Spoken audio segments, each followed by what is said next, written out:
তো এখন আমার প্রশ্ন হচ্ছে, আপনার প্রস্তাবিত রাষ্ট্র ব্যবস্থা এমন কি আছে যেটা দিয়ে পৃথিবীর এই এত বড় একটা সমস্যাকে সমাধান করা সম্ভব, এই সিস্টেমকে ব্রেক করা এটা সম্ভব? এখন বলা 2-4 ঘন্টায় 2-4 মিনিটে সম্ভব না, এটার জন্য পড়তে হবে, গবেষণা করতে হবে। আমাকে যদি ইগনোর করা হয়, আমাকে যদি অবজ্ঞা করা হয়, আমাকে যদি আন্ডার এস্টিমেট করা হয়, তাহলে এই সমাধান খুঁজে পাবেন না। যদি দূরের থেকে বলেন আরে এই লোক কি বুঝবে, আর এই লোক কি মাদ্রাসা পড়েছে, ও কি জানে, কোরআন হাদিসের কি জানে, তাহলে আর হলো না। আবার কলেজ বিশ্ববিদ্যালয় যারা লেখাপড়া করেছেন তারা যদি জিজ্ঞাসা করেন উনি ডক্টরেট ডিগ্রি কয়টা নিয়েছেন, উনি কি মেলবোর্নে গিয়েছেন, উনি কি ক্যামব্রিজ অক্সফোর্ডে পড়েছেন, তাহলে উনি আর কি আর বলবেন, উনি কি বুয়েটের স্টুডেন্ট, তাহলে কিন্তু হবে না, এটা অহংকার হয়ে যাবে।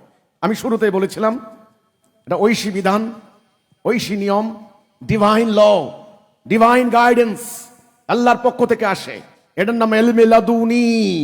এই বিশ্বাসটা করতে হবে। আল্লাহ সুবহানাহু ওয়া তাআলা মানব জাতিকে মুক্তির জন্য হেদায়া পাঠান।